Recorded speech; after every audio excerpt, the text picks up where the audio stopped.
Now, back to the game. So far, leading ang Sparkle 10 with 143 points. Habang wala pang puntos ang House of Kinis. Kaya, Suvi and Kitty, let's play round 3.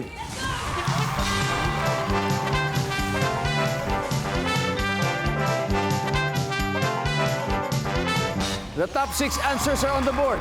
Masasabing compatible ang lalaki at babae kung pareho sila ng taste o hilig sa ano? Kiki. Sa pagkain? Survey says, siyempre nandyan yan. Ito na pagkakataon humabol. Kitty, pass or play? Play. Shuvi, balik muna tayo.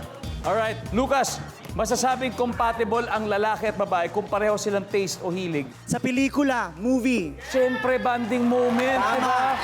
Sabi niya ay pelikula.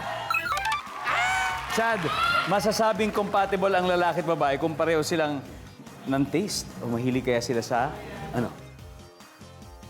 Hobbies. Tignan natin kung nandyan ang hobbies. Wala. Okay, Pepay. Masasabing compatible ang lalaki at babae kung pareho silang taste o hilig saan? Sports. Sports. Yes. Ano bang paboritong sports mo, Pepay? Ang paborito ko kasing sports, Kuya Dong, sepak takraw. Uy, Yes. hanip ang sepak takraw. Magaling ang Pinoy sa sepak takraw. Ay, oo naman, parati akong nasisipa. Nandiyan ba ang sports? Yeah. Kitty, masasabing compatible ang lalaki at babae kung pareho sila ng taste or hilig sa ano? Pabango? Pabango. Services. Wala. Back to you, Lucas. Masasabing compatible ang lalaki at babae kung pareho sila ng taste o hilig saan? Sa pagkanta. Sabi ni Lucas sa pagkanta. Oh, yes. Nandiyan pa tayo, Chad. Nandiyan, buhay na buhay pa. Masasabing compatible ang lalaki at babae kung pareho sila ng taste o hilig sa ano. Kailangan makuha mo to, Chad, kundi makaka-steal sila. Damit. Damit. Taste sa fashion siguro, no? Fashion, damit. Damit. Services. Pepay, masasabing compatible ang lalaki at babae kung pareho sila ng taste at hilig saan? Interest. Interest ng bangko o interest parang Interest, yung parang perception sa buhay. paniniwala? Paniniwala, yes. Services. Wala. Sparkle 10. Angel, ano kaya? Siguro kung mahilig sila pareha sa hayop. Pets. Pets? Suvi? Mahilig sila sa... Pagsakay sa tricycle? mahilig silang mag-travel. Mag-travel sa tricycle? Tama. Gamit ang tricycle. Gamit ang tricycle? Yes. L. Oo. Mahilig sila pareha sa games. Gamers. Gamers. Ikaw ba gamer ka ba? Mahilig ka sa computer? Mind games lang.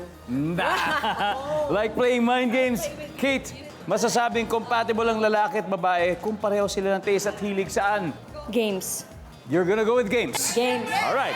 Ito ang sabi nila games. Ang tanong dyan, makuha kaya nila dahil kung oo, medyo lalamang sila ng solid. Nandyan ba ang games? Alamin natin kung nandyan sa pagbabalik ng Family Feud. Balik sa USA na naman. Missouri, USA. Hello sa inyo. At sa mga taga Rotterdam, Netherlands, maraming salamat sa araw-araw niyong panonood.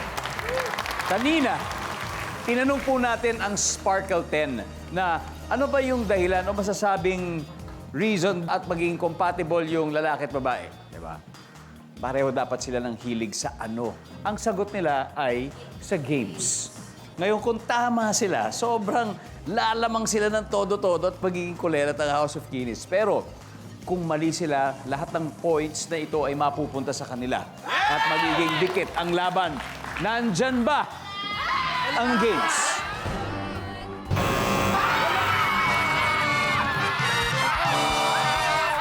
Everybody, tignan natin kung ano ang number 6.